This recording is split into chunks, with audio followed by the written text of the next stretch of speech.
Hello అండి, అందరికీ నమస్తే. Good morning. నేను మీ శ్రీనివాస్ని. న్యూస్ అనాలిసిస్ వీడియోకి స్వాగతం. అసలు ఈ రాజమండ్రిలో జరిగిన విషాదం, ఆ వార్తలు చదువుతుంటే ఏంటి ఇలా కూడా జరుగుద్దా అని ఆశ్చర్యపోవాల్సి వస్తుంది.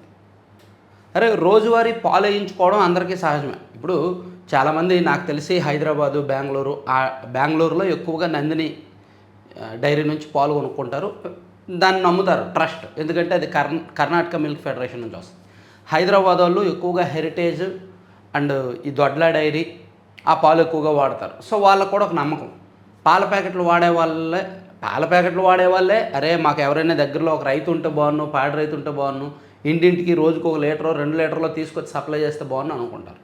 సో హైదరాబాదు, బెంగళూరు లాంటి మెట్రోపాలిటన్ సిటీస్ పక్కన పెడితే మిగిలిన చాలా ప్రాంతాల్లో రైతులే ఇంటికి పాలు తీసుకొస్తారు కదా. ఈవెన్ మా ఇంటికి కూడా రోజుకి 2 లీటర్లు పాలు తీసుకొస్తారు పక్కనున్న పాడి రైతు. అటువంటిది సరఫరా చేసిన పాలే, ప్యాకెట్లో పాలు కూడా కాదు, రోజువారీ ఆ పాడి రైతు గేదె నుంచి పితికి తీసుకొచ్చిన పాలు తాగిన వాళ్ళకి 5 చనిపోయారు. దానికి కారణం ఏంటంటే ప్రతి చోట జరిగేదే కల్తీ. పాల కల్తీ ప్రతి చోట జరుగుద్ది. మన ఇంటికి పాలు తీసుకొచ్చే రైతు కూడా కల్తీ చేస్తాడు చిక్కదనం కోసం. ఎందుకంటే మనం చిక్కదనం చూస్తాం. చిక్కగున్నాయా లేదా అని అడుగుతాం. చిక్కదనమే చూస్తాం. ఈవెన్ మేము కూడా అదే చూస్తాం. అందరూ చూసేది అదే. పాలు చిక్కగా ఉంటే మంచి, వెన్న ఎక్కువ వస్తుంది, నెయ్యి ఎక్కువ వద్ది, పాలు బాగుంటాయి అనే నమ్మకం.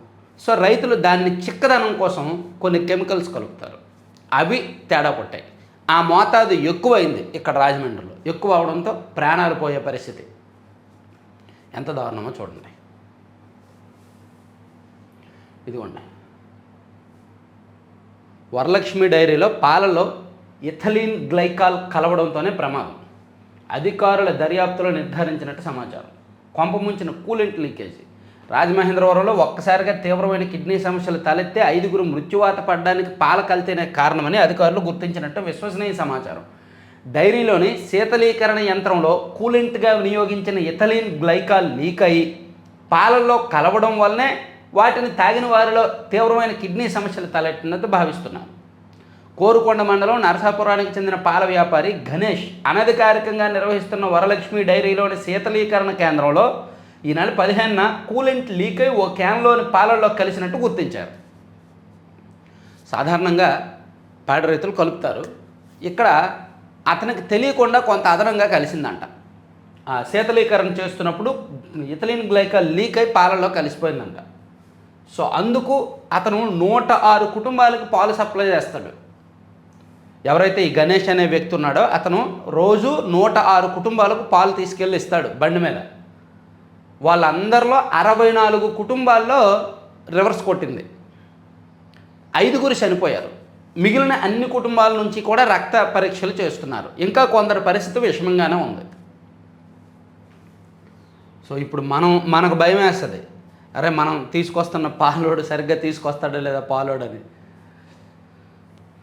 కల్తీ పాలు మరో 3 మృతి. 5కి చేరిన మృతుల సంఖ్య. విషమంగానే కొందరు ఆరోగ్యం. పాలు పోసే వ్యక్తి అరెస్టు. మరణ మృతంగా మోగిస్తున్న పాలకోట విషయం. రాజమహేంద్రవరంలో కొనసాగుతున్న కల్తీ పాల కలకలం. 5కి చేరిన మృతుల సంఖ్య. బాధితుల్లో 2 చిన్నారులు సహా 8 మంది పరిస్థితి విషయం. మరణాలు మరింతగా పెరిగే అవకాశం. 73 కుటుంబాల నుంచి నమూనాల సేకరణ. లక్షలు వెచ్చించి ప్రైవేట్ ఆసుపత్రుల్లో వైద్యం చేయించుకుంటున్న బాధితులు. 106 కుటుంబాలకు పాలు పోస్తున్న గణేష్. అతన్ని అరెస్ట్ చేసిన కోరుకొండ పోలీసులు. 46 పశువులకు పరీక్షలు. పాలు, పెరుగు నమూనాలు హైదరాబాద్, విశాఖ ల్యాబ్లకు తరలింపు. కల్తీ నిర్ధారణకు మరో 2 రోజుల సమయం. ప్రభుత్వం ఘోర వైఫల్యం. బాధితులను పట్టించుకుని అధికార పార్టీ నేతలు. బాధిత కుటుంబాలకు వైఎస్ఆర్సీపీ నేతలు జక్కంపూడి రాజా, విజయలక్ష్మి పరామర్శ. పట్టించుకోనంటే ప్రభుత్వం 10 లక్షలు పరిహారం ప్రకటించిందిగా. రసాయనాలే శాపాలు. ప్రమాదకర స్థాయిలో ఇథిలీన్ గ్లైకాల్, యూరియా కూడా మోతాదుకు మించి. ఉద్దానం కిడ్నీ వ్యాధుల పరిశోధనలో ఐసీఎంఆర్ బృంద సభ్యుడు వెల్లడి. సో యూరియా కూడా కలుపుతారు చిక్కదనం కోసం అండ్ కలర్ కోసం. పాలు స్వచ్ఛంగా తెల్లగా కనిపించడానికి యూరియా మోతాదుకు మించి కలిసింది. ఇథిలీన్ గ్లైకాల్ మోతాదుకు మించి కలిసింది. అది ఇది కూడా అదే. కాసుల కక్కుర్తో వ్యాపారుల కల్తీ పాపాలు. యూరియా, కెమికల్స్, ఇతర పదార్థాల వినియోగం. అప్పుడే తీసిన పాలల్లా తెల్లని నురుగు. అత్యాశతో ప్రజల ప్రాణాలతో చెలగాటం. 4వ వంతు పాల విక్రయాలు ఇళ్ల ముందే. ఉమ్మడి గోదావరి జిల్లాలో విరివిగా. నాణ్యతను పరీక్షించే యంత్రాంగం ఏది. విడి పాల విక్రయాలపై అజమాయిషీ కరువు. ఇదే అదనంగా కొందరు కల్తీ దందా. ఫుడ్ సేఫ్టీ అధికారుల తనిఖీలు పేరుకే డైరీలు కలెక్షన్ సెంటర్ల వరకే మిల్క్ యాక్ట్. రాజమహేంద్రలో జరిగింది కల్తీ పాలు. సో ఇప్పుడు చాలామందిలో భయం ఉంటుంది. నాకు తెలిసి ఈ వీడియో చూస్తున్న 30,000 మందిలో 25,000 మందికి పాలు ఎవరో ఒకరు పాలోడు తీసుకొచ్చే పోస్తాడు. డైరీ దగ్గర నుంచి గేదె నుంచి ఇప్పుడే పిండామంటే అంటారు. అలా ఇప్పుడే పిండామని చెప్పడానికి నిదర్శనం ఏంటంటే నురగ వస్తాయి. ఆ నురగ ఎందుకు వస్తుంది? నురగ రావడానికి కూడా కెమికల్స్ కలుపుతారు, యూరియా అది కలుపుతారంట. సో చూడండి, అందుకే ఈ ఘటన రాష్ట్ర వ్యాప్తంగా సంచలనంగా మారింది. సరే, అది కాసేపు పక్కన పెడితే ఈయన ఇదిగో సుబ్రహ్మణ్య స్వామి గారు పిటిషన్ వేశారు కదా, నిన్న సుప్రీంకోర్టులో మొన్న వేశారు కదా, ప్రభుత్వం నియమించిన ఏకసభ్య కమిషన్ చెల్లదు అని. ఆ పిటిషన్ని సుప్రీంకోర్టు కొట్టేసింది. సుబ్రహ్మణ్య స్వామికి ఎదురు దెబ్బ. ఏకసభ్య కమిటీపై పిటిషన్ కొట్టివేసింది సుప్రీం. నేర విచారణ, బాధ్యుల నిర్ధారణ వేర్వేరు అంశాలు. సిట్ దర్యాప్తు, ప్రభుత్వ విచారణ మధ్య వైరుధ్యం లేదు. పాలనా లోపాలపై విచారణకు రాష్ట్రం ఆదేశించవచ్చు. సిట్, ఏకసభ్య కమిటీ రెండూ విచారణ జరపవచ్చు. పిటిషనర్ లేవనెత్తిన అభ్యంతరాలకు ఆధారం లేదు. కమిటీపై స్టే ఇచ్చేందుకు సీజేఐ బెంచ్ నిరాకరణ. కల్తీ బాధ్యులను కాపాడేందుకు పిటిషను దురుద్దేశంతోనే వేశారు. కల్తీ నే వ్యవహారంలో గతంలోనూ పిల్లు బాధ్యులను కాపాడేందుకు పాలనా చర్యలు నీరుగార్చాలని చూస్తున్నారని సిద్ధార్థ లోత్రా వాదించారు ప్రభుత్వం తరపున. సో అట్లా సుప్రీంకోర్టులో వాదోపవాదాలు జరిగాక సుబ్రహ్మణ్య స్వామి వేసిన పిటిషన్ని సుప్రీంకోర్టు కొట్టేసింది. ప్రభుత్వం నియమించిన ఏకసభ్య కమిషన్ మాజీ సిఎస్ దినేష్ కుమార్ గారి నేతృత్వంలో విచారణ కొనసాగబోతోందన్నమాట. సో దీనికి సంబంధించిన అంశాలు మనం ఫాలో అయ్యాం, మనకు తెలిసిందే. ఇక మరో కీలకమైన అంశం ఇది ఒకటి ఉందండి. రఘురామకృష్ణరాజు గారి కస్టోడియల్ టార్చర్ కేసు ఉంది కదా, దానిలో ఐపీఎస్ అధికారి సునీల్ నాయక్ కూడా కీలకం. సునీల్ కుమార్, పివి సునీల్ కుమార్ అప్పటి సిఐడి డీజీ. అతనితో పాటు ఈయన కూడా సిఐడిలో కీలకంగా పనిచేశారు. యాక్చువల్లీ ఈయన బీహార్ క్యాడర్, కానీ డిప్యుటేషన్ మీద ఆంధ్రప్రదేశ్ వచ్చి మరీ ఈ ఘనకార్యం చేశాడు ఈయన. సో ఇతన్ని అరెస్ట్ చేయడానికి ఆంధ్రప్రదేశ్ పోలీసులు బీహార్ వెళ్ళారు. అక్కడ పోలీసులు అడ్డుకున్నారు. ఇతన్ని అరెస్ట్ చేయడానికి అక్కడ పోలీసులు ఒప్పుకోలే. ట్రాన్సిట్ వారెంట్ ఇవ్వడానికి అక్కడ కోర్టు నిరాకరణ. దీంతో ఆగిపోయిన ఏపీకి తరలింపు. అంతర్రాష్ట్ర డిప్యుటేషన్పై ఏపీలో పనిచేసిన సునీల్ నాయక్ ప్రస్తుతం బీహార్ అగ్నిమాపక సేవలు, హోంగార్డు విభాగం ఐజీగా బాధ్యతలో. ఆయన అరెస్ట్ చేసేందుకు వెళ్ళిన విజయనగరం ఎస్పీ దామోదర్ బృందం వాహనాలను కదలనివ్వకుండా అడ్డుకున్న పోలీసులు, వాటన్నింటినీ అధిగమించి కోర్టులో హాజరుపరిచిన పోలీసులు ఉదయం నుంచి సాయంత్రం వరకు నాటకీయ పరిణామాలు. ఈ సునీల్ నాయక్ని అరెస్ట్ చేయడానికి ఇక్కడ నుంచి వెళ్ళారు. వెళ్ళి అక్కడ సునీల్ నాయక్ దగ్గరకు వెళ్ళి అరెస్ట్ వారెంట్ అది చూపించారు. కానీ అరెస్ట్ వారెంట్ లేదు అని అక్కడ వాళ్ళు, ఈ వారెంట్ చెల్లదు, సో ఈ విచారణ చెల్లదు, ఇతను అరెస్ట్ చేయడానికి వీల్లేదని చెప్పి అక్కడ పోలీసులు, ఎందుకంటే ఆయన కూడా అక్కడ ఐజీ అంటే కాస్త పలుకుబడి ఉంటుందిగా, సిస్టమ్ అంతా సపోర్ట్ ఉంటుందిగా, దాంతో వాళ్ళు మీరు తెచ్చిన అరెస్ట్ వారెంట్ చెల్లదు, సో మీరు అరెస్ట్ చేయడానికి వీల్లేదు, ఇక్కడ నుంచి తీసుకువెళ్ళడానికి వీల్లేదని చెప్పి అక్కడ పోలీసులు అడ్డుకున్నారు. ఇక్కడ నుంచి ఎంతమంది, ఒక 6 వెళ్ళారు. అక్కడ పోలీసులు ఒక 30-40 మంది గుమిగూడారు వెళ్ళడానికి వీల్లేదని. అయినా సరే పోలీసులు మేము కోర్టులో మాట్లాడతాము, కోర్టులో ట్రాన్సిట్ వారెంట్ అడుగుతామని చెప్పి అడిగితే ట్రాన్సిట్ వారెంట్ ఇవ్వడానికి అక్కడ కోర్టు కూడా ఒప్పుకోలేదు. దాంతో మన పోలీసులు ఎవరైతే వెళ్ళారో వాళ్ళు చేతులు కట్టుకుంటూ వచ్చేసారు, అరెస్ట్ చేయలేకపోయారు. దీనికి నాటకీయ పరిణామాలు జరిగాయి. ఉదయం నుంచి సాయంత్రం వరకు అత్యంత నాటకీయ పరిణామాలు జరిగాయి. దీన్ని ఇదిగోండి సాక్షిలో. రెడ్ బుక్ రివర్స్, బీహార్లో బేజార్. పట్నాలో తెల్లవారుజామున ఎస్పీ దామోదర్ బృందం అరాచకం. గిరిజన ఐపీఎస్ అధికారి సునీల్ నాయక్ అక్రమ అరెస్టుకు బరితెగింపు. గోడ దూకి చొరబడి కిడ్నాప్ చేసి తీసుకువెళ్లే యత్నం. ఏపీ పోలీసులను అడ్డుకున్న బీహార్ పోలీసులు.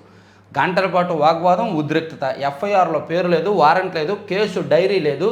ఏపీ పోలీసుల తీరుపై పట్నా కోర్టు మండిపాటు. సునీల్ నాయక్ అరెస్టుకు అనుమతి నిరాకరణ. దీంతో తీవ్ర అవమానంతో ఏపీ పోలీసులు తిరుగుముఖం. నిజంగా బీహార్ వెళ్ళినప్పుడు అరెస్ట్ వారెంట్ లేకుండా, ఎఫ్ఐఆర్లో పేరు లేకుండా, కేసు డైరీ లేకుండా అక్కడ కోర్టులు అడిగితే పూర్తి వివరాలు ఇవ్వడానికి పోలీసులు అన్నీ తీసుకువెళ్ళాలి కదా. సో దీనిలో మన పోలీసులు ఫెయిల్యూర్ అనుకోవచ్చు. అక్కడ ఇదిగో ఈయన పలానా కేసులో ముద్దాయి, ఆల్రెడీ ఇతని మీద విచారణ జరిగింది, ఈయన కేసులో నిందితుడిగా ఉన్నాడు, ఇది కేసు డైరీ, ఈ కేసులో ఆల్రెడీ కొంతమందిని అరెస్ట్ చేశాం, కొంతమంది జైల్లో ఉన్నారు, కొంతమంది బెయిల్ మీద బయట ఉన్నారు, ఇతను చేసిన నేరం ఇది, కాబట్టి ఇతను మాకు అప్పగించండి అని చెప్పి అక్కడ కోర్టులో వాదించాలిగా. ఫెయిల్ అయింది, వెళ్ళి ఫెయిల్ అయ్యారు. ఏదో ఆంధ్రప్రదేశ్లో వాడిని ఎవరినో ఒకరిని గోడదూకి అరెస్ట్ చేసేసినట్టు అక్కడ సునీల్ నాయక్ గారిని కూడా అరెస్ట్ చేద్దామని వెళ్ళి అవమానంతో తిరిగి వచ్చారనమాట. అదే సాక్షిలో రాశారు. నిజంగా అది దారుణమైన అంశమే. ఇక విచారణ కమిటీ ఏర్పాటు సభ్యే సుప్రీంకోర్టు చెప్పింది కూడా చెప్పుకున్నాం. తితిదేలో తప్పు చేసిన వారిపై క్రిమినల్ చర్యలు. స్వర్ణ దేవాలయం తరహాలో చట్టం తెచ్చే యోచన. కల్తీ నెయ్యిపై శాసనసభలో నేడు 10:30 నుంచి 2 గంటల వరకు చర్చ. తితిదేలో కల్తీ నెయ్యి ఈరోజు శాసనసభలో చర్చ. అంతా ఏకపక్షం, అంతా ఏకగ్రీవం, అంతా వాళ్ళే ఉంటారు కాబట్టి వాళ్ళకి నచ్చినట్టు వాళ్ళు చెప్పుకుంటారు. భజనలు ఉంటాయి. గతంలో ఇలా చేశారు చంద్రబాబు గారు, గతంలో టీడీపీ ఉన్నప్పుడు ఇలా జరిగింది, వైసీపీ వాళ్ళు ఇలా చేశారని మొత్తం చెప్తారు. అయితే ఈ చర్చలో ఏమైనా కొత్త అంశాలు ప్రకటిస్తారా ఆ స్కామ్కి సంబంధించి? దీనిలో 234 కోట్లు ఎవరెవరు తిన్నారనే అంశాన్ని ఏమైనా ప్రస్తావిస్తారా? సిట్ నివేదికలో బయటకు రాని అంశాలు ఏమైనా ప్రస్తావిస్తారా అనేది కీలకం. సో ఈరోజు శాసనసభలో చర్చ జరగబోతోందంట. మృతుల కుటుంబాలకు 10 లక్షల చొప్పున పరిహారం అని చెప్పుకున్నాం కదా. ఇక వచ్చేయండి ఐఐటికి. తిరుపతి ఐఐటిలో ఒకరోజు గడిపేందుకు పాఠశాల విద్యార్థులకు అవకాశం. మార్చి 8న టాకియన్ టెక్ ఫెస్టివల్. ఐఐటిలో చదవాలని ప్రతి ఒక్కరూ తప్పిస్తారు. ఆ లక్ష్యాన్ని సాకారం చేసుకునేందుకు ప్రేరణగా నిలిచే విషయం ఇది. పాఠశాల స్థాయిలో ఉన్నప్పుడే ఐఐటి విద్యార్థిగా ఒకరోజు గడిపేందుకు తిరుపతి ఐఐటి టాకియన్ టెక్ ఫెస్ట్ 2026 అవకాశం కల్పిస్తోంది. ఆసక్తి ఉన్నవారిని మార్చి 8న నిర్వహించే ఈ కార్యక్రమంలో భాగస్వామ్యం చేస్తోందంట. సో వీడియో చూస్తున్న వాళ్ళందరూ కూడా లైక్ చేయండి. ప్రతి ఒక్కరూ కూడా లైక్ చేయండి అండ్ షేర్ చేయండి. కింద లైక్ బటన్ ఉంటుంది కదా, ఆ బటన్ కొట్టండి. అండ్ పక్కనే షేర్ ఉంటుంది, షేర్ చేయండి. వాట్సాప్ కాంటాక్ట్లో చాలామందికి మన లింక్ పంపించండి. ఛానల్ గురించి చెప్పండి. అండ్ కొత్త వాళ్ళ చేత సబ్స్క్రైబ్ చేయించండి. కొత్త వాళ్ళు ఎంతమంది సబ్స్క్రైబ్ చేస్తే అంత మంచిది. సో ప్రతి ఒక్కరు ఆ బాధ్యత తీసుకోండి. ఇది మీ ఛానల్గా భావించండి. ఇక అట్టుడికిన మెక్సికో అండి. మాఫియా డాన్ ఎల్ మెంచో హతం. రెచ్చిపోయిన అతడు అనుచరులు 25 మంది నేషనల్ గార్డ్ సభ్యుల సైన్యం కాల్పుల్లో 62 మంది ముఠా సభ్యులు కూడా మృతి. ఒకవైపేమో నేషనల్ గార్డ్ సభ్యుల్ని అతను అనుచరులు చేశారు. అప్పుడు సైన్యం ఏమో తిరగబడి వాళ్ళ మీద కాల్చేస్తే అతని అనుచరుల్లో 62 మంది చనిపోయారంట. సో అట్లా మెక్సికో అట్టుడి కింద నిన్న. ఇక ముందొస్తాయి ముంచేస్తాయి. ఆన్లైన్లో వెతకగానే ఫేక్ వెబ్సైట్లో ప్రత్యక్షం. నకిలీ రివ్యూలు, యాడ్లతో సైబర్ నేరగాళ్ళు మాయాజాలం. క్లిక్ చేస్తే గాలానికి చిక్కుకున్నట్టే. హైదరాబాద్కి చెందిన ఒక వ్యక్తి పెట్రోల్ బంక్ డీలర్షిప్ కోసం ఆన్లైన్లో వెతికాడు. మొదట వచ్చిన వెబ్సైట్లోని గూగుల్ కస్టమర్ కేర్ని సంప్రదించాడు. ఇదొకటండి చాలా ఇంపార్టెంట్ అండి. మనకేమైనా డౌట్ ఉంటే గూగుల్ చేస్తాం కదా. గూగుల్లో కొన్ని స్పాన్సర్డ్ వెబ్సైట్లు ఉంటాయి. స్పాన్సర్డ్ వెబ్సైట్లు మనం గూగుల్ యాడ్సెన్స్లో మనం అమౌంట్ పే చేస్తే వాళ్ళు స్పాన్సర్డ్ అని చెప్పి టాప్లో పెడతారు. మనమేమనుకుంటాం, అరే ఈ వెబ్సైట్ టాప్లో వచ్చిందంటే దీన్ని ఎక్కువ మంది ఉంటారేమో, దీన్ని నమ్మొచ్చు అని చెప్పి దాన్ని క్లిక్ చేస్తాం. ఇక్కడ టాప్లో వెబ్సైట్ రావడానికి కొన్ని ఫేక్ గాళ్ళు, కొన్ని నకిలీ గాళ్ళు కూడా గూగుల్ యాడ్స్ రన్ చేసి దాన్ని టాప్లోకి తీసుకొస్తున్నారు ఎస్ఈఓ చేసుకొని. దాంతో దాన్ని క్లిక్ చేసి చాలామంది మోసపోతున్నారు. అదే ఈనాడులో అలర్ట్ చేయడానికి ఒక వార్త రాశారు. మొదట వచ్చిన వెబ్సైట్ కస్టమర్ కేర్ని సంప్రదించాడు. బంకు కేటాయిస్తామన్న వ్యక్తులు రకరకాల ఛార్జీల పేరుతో కోటి వసూలు చేశారు. నిండా మునిగాక ఆ వ్యక్తికి అనుమానం వచ్చి అసలైన కంపెనీ ప్రతినిధిని సంప్రదించగా అది నకిలీ వెబ్సైట్ అని తేలింది. ఇలా మోసపోతున్న వాళ్ళు ఎందరో. సమాచారం కోసమో సమస్య పరిష్కారం పొందడానికో మనం పలు సంస్థల వివరాలను ఆన్లైన్లో వెతుకుతాం. తెరపై అన్నిటికంటే పైన కనిపించే వెబ్సైట్పై క్లిక్ చేసి నెంబర్లు తీసుకుంటాం. అడిగిన వివరాలన్నీ ఇచ్చేస్తాం. అక్కడి నుంచే మొదలవుతుంది మోసం.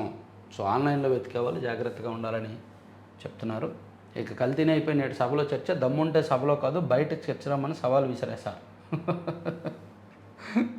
ఈరోజు శాసనసభలో చర్చ జరుగుతుంది కదా. వైసీపీ వాళ్ళు శాసనసభకు వెళ్ళరు కదా. సో దమ్ముంటే బయటకు రమ్మని సవాల్ విసిరాడట. సాగునీటి సంఘాల ఎన్నికల్లో 2 కంటే ఎక్కువ మంది పిల్లలున్న పోటీకి అర్హులే. సవరణ బిల్లుకు శాసనసభ ఆమోదం. ఎస్, ఇంకో 2-3 నెలల్లో జరగబోతున్న స్థానిక సంస్థల ఎన్నికల్లో కూడా అంతే. 2 కంటే ఎక్కువ ఉన్న అర్హులే పోటీకి. కొత్తగా బ్యాంక్ ఖాతాలు తెరిచారో అనుమతించొద్దు. విచారణ ముగిసిన కేసులో మళ్ళీ అభ్యర్థన సరికాదు. జగతి పబ్లికేషన్స్ పిటిషన్పై సిబిఐ వాదన. తీర్పు వాయిదా వేసింది తెలంగాణ కోర్టు. ఏటీఎం కార్డులు మార్చి డబ్బు కాజేసి వృద్ధులు మహిళలను మోసం చేస్తున్న యువకుడు అరెస్టు. 2 తెలుగు రాష్ట్రాల్లో నిందితుడిపై 20కి పైగా కేసులు. ఇవాళ నుంచి విజయవాడ వేదికగా లెజిస్లేటివ్ స్పోర్ట్స్ మీట్ 2026 అండి. 156 మంది ప్రజాప్రతినిధులు, 14 క్రీడాంశాలండి. తితిదే సేవలపై మీనాక్షి చౌదరి హర్షం. ఓకే, శ్రీవారి భక్తులకు తితిదే అందిస్తున్న సౌకర్యాలపై నటి మీనాక్షి చౌదరి హర్షం వ్యక్తం చేశారు. ఈ మేరకు తితిదే అధికారులు సిబ్బందికి ధన్యవాదాలు తెలుపుతూ సోమవారం వీడియో విడుదల చేశారంట.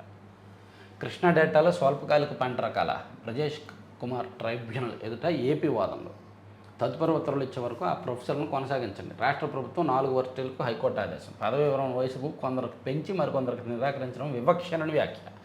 ఉన్నత విద్యాశాఖ పరిధిలో విశ్వవిద్యాలయాల్లో పనిచేస్తూ యూజీసీ స్కేల్ పొందుతున్న ప్రొఫెసర్ల పదవి విరమణ వయసు 62 నుంచి 65 ఏళ్లకు పెంచి వ్యవసాయ శాఖ పరిధిలో 4 వర్సిటీల్లో ప్రొఫెసర్లకు పెంచకపోవడాన్ని హైకోర్టు తప్పుపట్టింది. కరెక్ట్గా తెరపైకి బడే చొక్కారావు పేరు. నేడు దేవజీ లొంగుబాటు మరో 40 మంది కూడా. కేంద్ర కమిటీ అప్రకటిత కార్యదర్శి తిరుపతి అలియాస్ దేవజీతో పాటు 40 మంది ఇప్పటికే రాష్ట్ర పోలీసుల కనుసరణలో ఉండగా మంగళవారం వీరు అధికారికంగా లొంగిపోయే అవకాశం ఉంది. తాజాగా తెలంగాణ రాష్ట్ర కమిటీ కార్యదర్శి బడే చొక్కారావు అలియాస్ దామోదర్ కూడా లొంగిపోవడానికి సిద్ధంగా ఉన్నట్టుగా చెప్తున్నారు. ఏసీబీ కోర్టు ఉత్తర్వులు దస్త్రాలు ఇప్పించండి, హైకోర్టులో వ్యాజ్యాలు. చదువుగా ఇంటర్ నాగావళి దాటడమే నిత్య పరీక్ష. పార్వతీపురం మన్యం జిల్లాలో ఇంటర్ పరీక్ష రాసే విద్యార్థుల అవస్థలు. కొమరాడ కొట్టు గ్రామానికి మధ్య నాగావళి నది ప్రవహిస్తోంది. ఏడాదంతా అందులో ప్రవాహం ఉంటుంది. నది అవతల కొట్టు, తుడుము, పొడుగు వలస, తులసి వలస గ్రామాలు ఉన్నాయి. ఇక్కడ పిల్లలు కొమరాడ జడ్పీ ఉన్నత పాఠశాల, జూనియర్ కళాశాలకు వెళ్ళాలంటే నాగావళి దాటాలి. శ్రీకాకుళంలో ఇది నిత్యమే.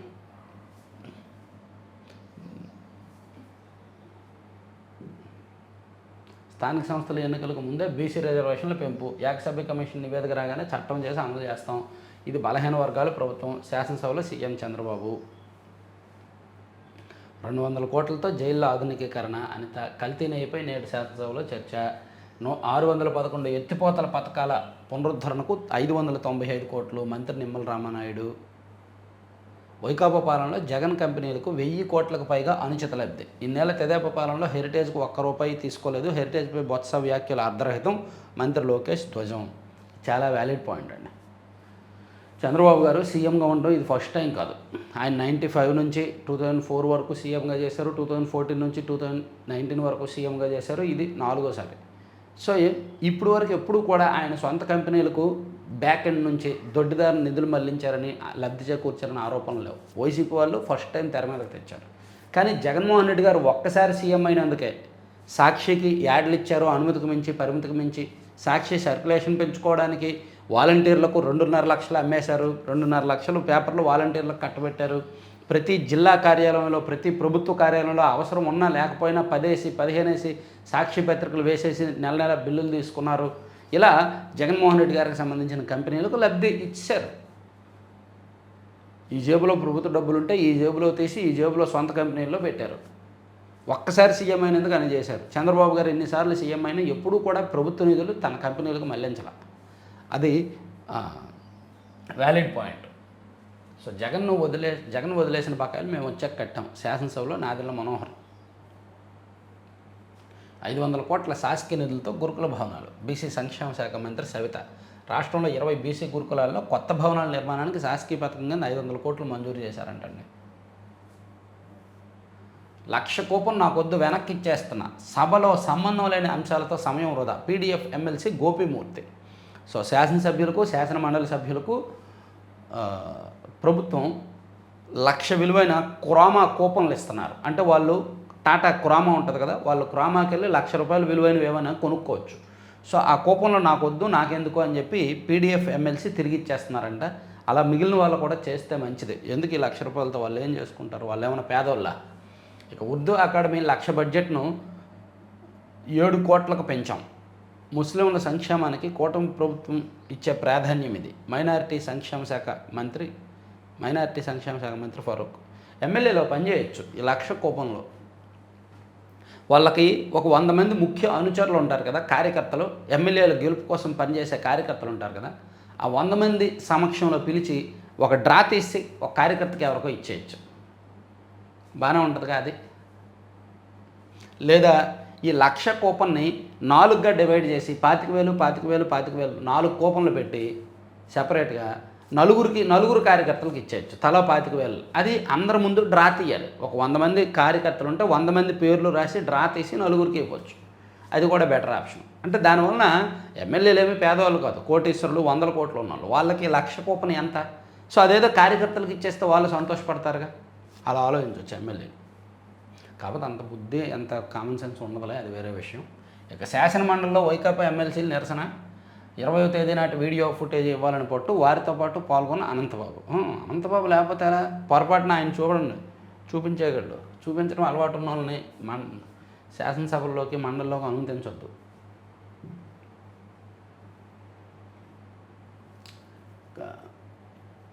అడ్డంకులను అధిగమించి మరీ న్యాయస్థానానికి తీసుకువెళ్ళారు కానీ పని అవ్వలేదు. ప్రముఖ హృద్రోగ నిపుణులు cardiothoracic surgeon Mallapudi Venkataratnam కన్నుమూత.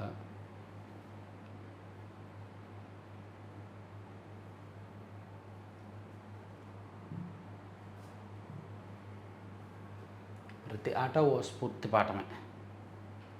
బాగా పనిచేసే ఉద్యోగులకు వెయిటేజీ, అభినందన లేఖలతో పాటు వారి వ్యక్తిగత రికార్డుల్లో నమోదు. రెవెన్యూ శాఖకు ఉన్న చెడ్డ పేరు పోవాలి. ఏసీబీని క్రియాశీలకం చేసే పరిస్థితి తెచ్చుకోవద్దు.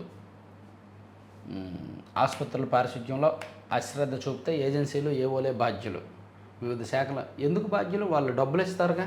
ఆసుపత్రి పారిశుధ్యము, ఆసుపత్రులకి ఫుడ్ సరఫరా అనే కాంట్రాక్ట్ తీసుకుంటారు.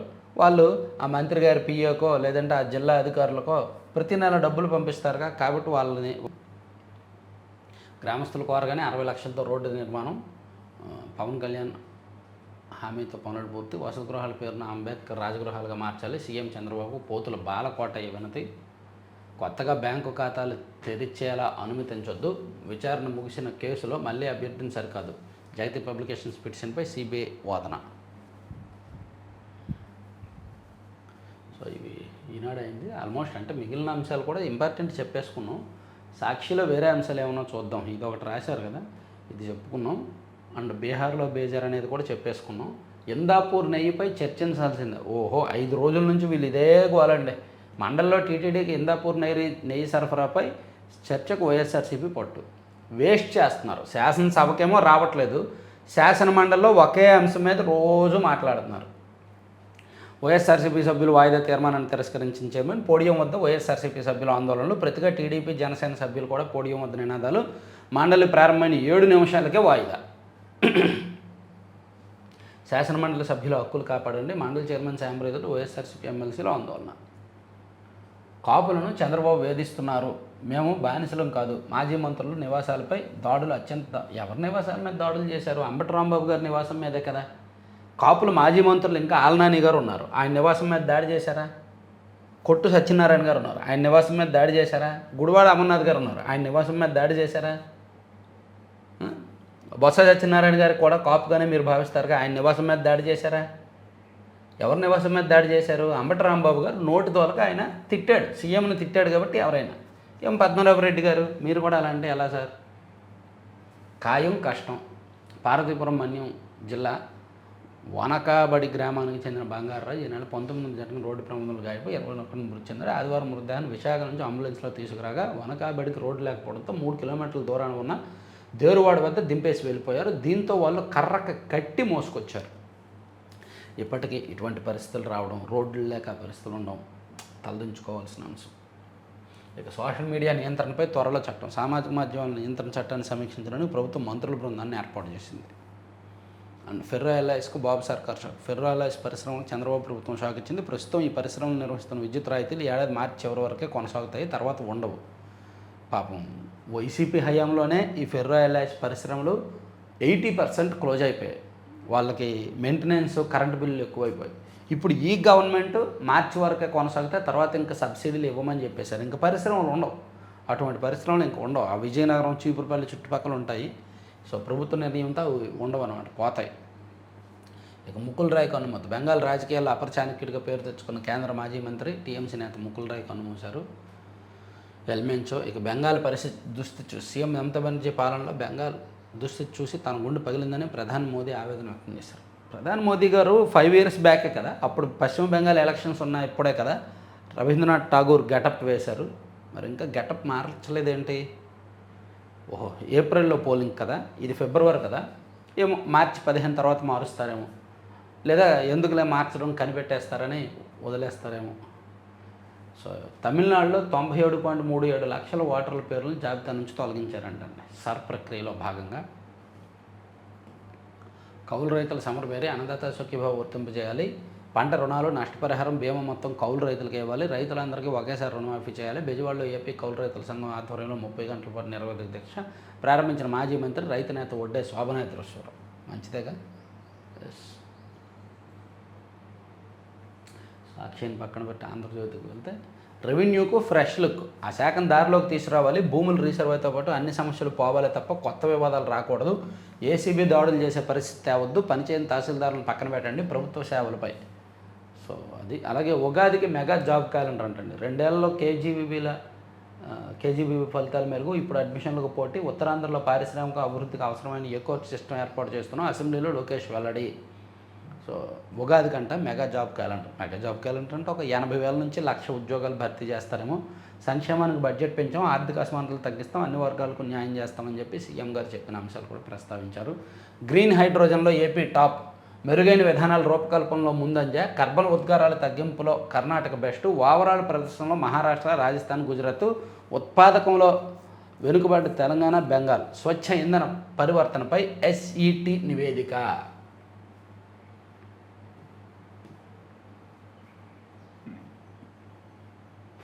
డాలర్తో డ్రాగన్ ఢీ, అమెరికా కరెన్సీ ఆధిపత్యానికి అడ్డుకట్ట వేసే దిశగా పలు దేశాలను కూడగొట్టుకుని పోరు ప్రారంభించిన చైనా.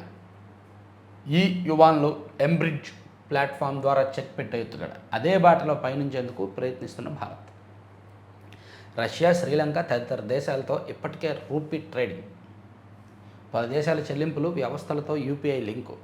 డాలర్కు ప్రత్యామ్నాయం ఆలోచిస్తే 100% సుంకాలు వేస్తా. బ్రిక్స్ దేశాలకు అమెరికా అధ్యక్షుడు ట్రంప్ హెచ్చరిక. వీళ్ళేమో డాలర్కి ప్రత్యామ్నాయం ఆలోచిస్తున్నారు. ఆల్రెడీ కొన్ని ట్రాన్సాక్షన్స్ వాళ్ళ కరెన్సీలోనే మార్చుకుంటున్నారు. సో ఇప్పుడు మీరు డాలర్కి ప్రత్యామ్నాయం వేస్తే మాత్రం 100% సుంకాలు వేస్తారని చెప్పి ట్రంప్ హెచ్చరించాడంట. అదొకటి చూడొచ్చు. కేసు రఘురామకృష్ణరాజు వ్యవహారం. అరెస్ట్ జరిగింది పట్నాలో, చేసింది ఏపీ పోలీసులు. సీనియర్ ఐపీఎస్ బీహార్ పోలీసులు హల్చల్. సునీల్ నాయక్ అరెస్టులో హైడ్రామా అని ఇక్కడ కూడా రాశారు. సో పట్నా హైకోర్టులో పిటిషన్ వేసే అవకాశం ఉందంట. ఇక ఏఐ నాగరికతతో పెద్ద మార్పు. కృత్రిమ మీద కేవలం సాంకేతిక విధానం కాదు, అది మన జీవనాన్ని మార్చేసే టెక్నాలజీ. దానివల్ల ఇక ప్రవేశ స్థాయి ఉద్యోగాలు ఉండవు, నేరుగా మధ్యస్థాయి కొలువులే ఉంటాయి. నైపుణ్యాలు ఉన్నవారికి అద్భుత అవకాశాలు. ఏఐ ప్రపంచానికి నేతృత్వం వహించే సత్తా మనది. టీసీఎస్ అధ్యక్షుడు రాజన్న. లవ్ మ్యారేజా? తల్లిదండ్రులకు చెప్పాల్సిందే. వివాహ రిజిస్ట్రేషన్ చట్టానికి గుజరాత్ సర్కార్ సవరణలు. లవ్ జిహాద్, మోసగాళ్లను అడ్డుకోవడమే లక్ష్యమని వెల్లడి. లవ్ మ్యారేజ్ అయితే ఖచ్చితంగా తల్లిదండ్రుల అనుమతి తీసుకోవాలంట. తల్లిదండ్రుల అనుమతి లేకపోయినా ఒక రిజిస్ట్రేషన్ ఆఫీసులో పెళ్లి చేసేసుకొని రిజిస్ట్రేషన్ సర్టిఫికేట్ తెచ్చుకోవడం అలవాటు అయిపోయింది కదా. సో ఇక మీద అది చెల్లదు అని గుజరాత్ ప్రభుత్వం చెప్తోంది. ఆంధ్రప్రభలో ఆల్మోస్ట్ కోపాకర్కు కో కంపెనీకి తేడా తెలియని బొత్స. ఇండియా ఫైనల్కి వస్తే మ్యాచ్కి వెళ్తా, పులివెందుల ఎమ్మెల్యే వస్తే టికెట్ తీస్తా. నేడు అసెంబ్లీలో కల్తీని అయిపోయి చర్చ. పులివెందుల ఎమ్మెల్యే వస్తే టికెట్ తీస్తా, ఇండియా ఫైనల్కి వస్తే మ్యాచ్కి వెళ్తా అని లోకేష్ గారు చెప్పారు. ఇక హోలీ వ్యాపారం 80,000 కోట్లు. సత్ఫలితాలు ఇస్తున్న మోడీ. వోకల్ ఫర్ లోకల్ నినాదం. స్వదేశీ ఉత్పత్తుల వైపు జనమొగ్గు. చిన్న తరహా పరిశ్రమలకు ఊతం. మంచు శిలగా కరిగిపోయిన కమ్యూనిజం. ఆపరేషన్ కగార్తో కొడగొట్టిన మావోయిస్టు ఉద్యమం. మనం రాశాంగా ఆపరేషన్ కగార్ గురించి మన జనవరి నెల సంచికలో రాసాం. సో ఇవన్నీ అవే అందులో వచ్చినాయి రాశారు. ఇక ఒక్కసారి నేషనల్ అంశాలు చూద్దాం. ఈనాడులో వచ్చినాయి అవి చూసి ఇంకా ముగిద్దాం. గ్రామంలో గాసిప్లకు బై. ఛత్తీస్గఢ్లోని బలోచ్ జిల్లా మేదకి గ్రామం సరికొత్త నిర్ణయం తీసుకుంది. గ్రామంలో ఘర్షణలకు బై చెప్పేలా గాసిప్లు, వదంతులకు పుల్ స్టాప్ పెట్టింది. ఇక నుంచి ఎవరు గాసిప్ల ద్వారా వెన్నుపోట్లు పొడవడానికి నిషేధం విధించారంట. గ్రామంలో చాలామంది తరచూ గొడవలు పడుతున్నారు. వేరే వారు ప్రచారం చేసే గాసిప్లే ఇందుకు కారణం. దీంతో వాటిని నిషేధించాలని నిర్ణయించాం. ఇక హిమాలయాల్లో అద్భుతం. హిమాలయాల్లో ఏటా శీతాకాలంలో అద్భుతం ఆవిష్కృతమవుతుంది. హిమాచల్ ప్రదేశ్లోని కుల్లు జిల్లాలో మనాలికి సమీపంలో ఉన్న సోలంగ్ లోయలో ఏర్పడే 25 అడుగుల శివలింగం భక్తులను విశేషంగా ఆకట్టుకుంటుంది. జార్ఖండ్లో కూలిన ఎయిర్ అంబులెన్స్, 7 మృతి. రాంచీ నుంచి ఢిల్లీ వెళ్తుండగా ఘటన. బెంగాల్ను చూస్తుంటే గుండె తరుక్కుపోతుంది. రాష్ట్ర ప్రజలకు మోదీ బహిరంగ లేఖ. అవును, ఎన్నికలు ఉన్నప్పుడు బెంగాల్ను చూస్తే గుండె తరుక్కుపోతుంది. కేంద్ర మాజీ మంత్రి. తక్షణమే ఇరాన్ను వేడండి. భారత పౌరులకు కేంద్రం ఆదేశం. నేటి నుంచి అమెరికా సుప్రీంకోర్టు తీర్పు అమల్లోకి. ప్రపంచ దేశాలపై అమెరికా అధ్యక్షుడు డొనాల్డ్ ట్రంప్ విధించిన సుంకాలు చట్ట వ్యతిరేకమంటూ అమెరికా సుప్రీంకోర్టు ఇచ్చిన తీర్పు మంగళవారం నుంచి అమల్లోకి అవుతుంది. ఇక 30 సెకండ్లలో 27 అంటండి. 10వ తరగతి విద్యార్థిపై సహచరుల దాడి. భోపాల్, మధ్యప్రదేశ్ రాజధాని భోపాల్లో దారుణం చోటు చేసుకుంది. 10వ తరగతి విద్యార్థిపై సహచర విద్యార్థులు ఇద్దరు విచక్షణారహితంగా దాడి చేశారు. మోదీజీ సిగ్గుపడాల్సిన విషయాలు ఇవి. విమర్శలతో విరుచుకుపడిన రాహుల్ గాంధీ. ఉగ్రవాదానికి వ్యతిరేకంగా ప్రహార్. ఏఐ సదస్సులో నిరసనల కేసులో మరొకరు అరెస్టు. Global entry మూసివేత. అమెరికాలో ప్రభుత్వ పాక్షిక షట్డౌన్తో హోమ్ల్యాండ్ సెక్యూరిటీ నిర్ణయం. నదిలో పడిన బస్సు. ఎప్స్టీన్ ఫైళ్ల కేసులో మాండెల్సన్ అరెస్టు. అమెరికాలో బ్రిటన్ రాయబారిగా గతంలో పనిచేసిన పీటర్ మాండెల్సన్ను ఎప్స్టీన్తో సంబంధాలు నేర్పిన కేసులో పోలీసులు అరెస్ట్ చేశారు. అజిత్ పవార్ లాంటి అత్యుత్తమ డిప్యూటీ సీఎం లేరు కొనియాడిన మహారాష్ట్ర సీఎం ఫడ్నవీస్. సో ఇదండి 4 పత్రికల్లో వచ్చిన వార్తాంశాలు. చివరి వరకు చూసిన ప్రతి ఒక్కరికి ధన్యవాదాలు. దయచేసి ప్రతి ఒక్కరూ లైక్ చేయండి అండ్ షేర్ చేయండి. Thank you very much.